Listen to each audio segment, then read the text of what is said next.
Problematic sexual behavior, cognitive behavioral therapy, or PSB-CBT, is a social ecological model that's used to treat children and adolescents who have engaged in problematic sexual behavior. The model is broken down by age group, so we have a preschool model, and that is for ages 3 to 6.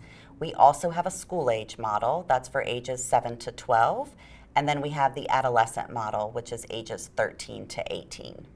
At its core, the model is designed to reduce or eliminate problematic sexual behavior.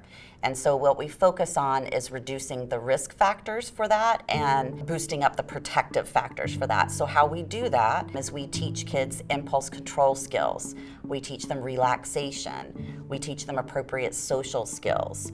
We also incorporate age-appropriate sex education, which would include consent and healthy relationships. For the caregivers, there is a huge component that's related to parent behavior management strategies, which would include things like labeled praise, how to manage their kids' problematic sexual behavior, providing them psychoeducation about what problematic sexual behavior is and is not, how to talk with their kids about difficult topics, because sex is a difficult topic to talk about, and so we spend a lot of time with caregivers practicing that. We do a lot of conjoint sessions as well with the caregivers and the kids, so that we're also practicing those skills in vivo in session as well.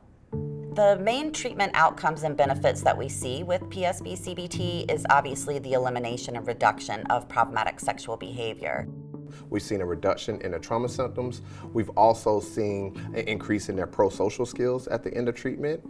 And with parents, the same. We've seen a reduction in stress, and also their skills are enhanced with how to actually manage their kids more effectively behaviorally, and then also set guidelines and rules around problematic sexual behavior. The model can be delivered in two different ways. One is a group-based model, and that is really sort of the gold standard of the treatment. And so what that looks like is we have kids in group, but we also have caregivers in a concurrent group. We might use the family-based model if a particular child, their behavior might not be well suited to being in group, and there may be other clinical complications that we might choose to bring a child into the family model. But in those cases, the caregiver is still heavily involved in every single session, and the treatment elements are all the same. The treatment is usually done in the group format because it does help with reducing shame. And when you're actually delivering a treatment, you can almost see it happening. It's magical, where parents feel supported when they hear other caregivers talking about their kids and the PSB that they engaged in. And the same thing happens in a children's group, right? When they hear other kids engaged in PSB, they know that they're not, alone. They're not the only ones that have engaged in this treatment, and so it reduces the shame, and then they really can feel like they have support and they can learn the skills to be able to get through it. Wow, I'm so passionate about the model. I can't even stop smiling about it because I'm so passionate about it. I've seen a significant change in the way that parents and kids interact with each other from start to finish.